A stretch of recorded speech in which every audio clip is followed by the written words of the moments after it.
There's a certain charm that baggers exude that really tugs at your heartstrings, the same heartstrings that are so readily seduced by the call of the open highway. This is a genre of motorcycle that instantly makes you want to throw on a leather jacket and hit the open road. Wishful daydreams aside, Indian has added yet another model to its bagger series, the Chieftain Dark Horse, which makes wanderlust so real.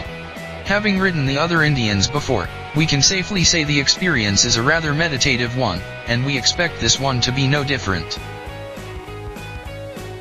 Spotting the Chieftain Dark Horse in the distance may make you question why there's a land boat approaching you. It sits almost 8.5 feet long and weighs a behemoth 377 kilograms. Starting at the front, you get this sleek, flowing and solid-looking front mudguard with the signature illuminated Native American Indian chief's head.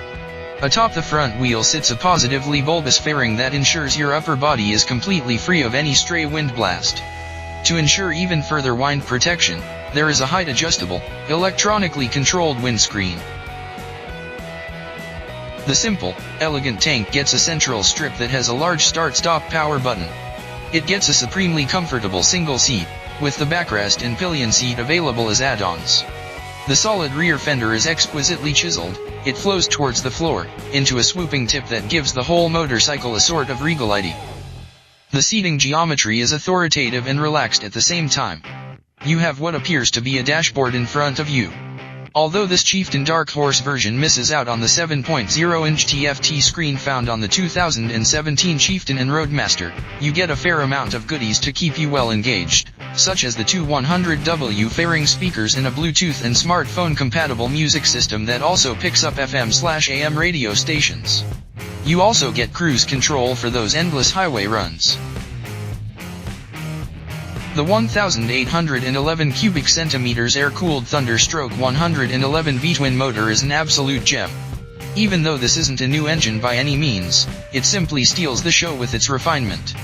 It makes 138.9 nanometers of torque that is spread over the rev range like smooth waves breaking on the seashore.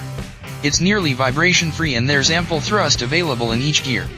The bike accelerates smoothly off the line, and with the amount of torque on tap, you can pull away easily from speed bumps in as high as third gear.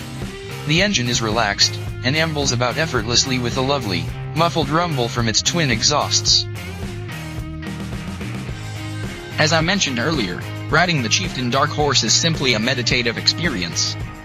This stems from a well-balanced chassis, steering geometry, and suspension setup.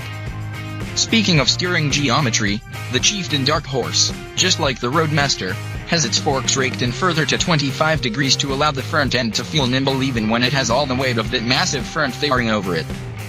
The bike turns in very easily, precisely, and with a lot of confidence. Even the ride quality is great. 40cm front forks and air-adjustable monoshock at the back handle big bumps rather well and the ride is very pliant for the most part. The 142mm ground clearance means you don't have to worry too much about those long, chromed-out silencer tubes scraping over large speed bumps. And for bringing that 377 kg mass to a halt, the ABS-equipped twin 300mm front discs and a single 300mm rear disc provide more than sufficient stopping power. Although this is a cheap bike by no means, Indian has ensured that its high levels of refinement and riding pleasure shine through on the Chieftain Dark Horse.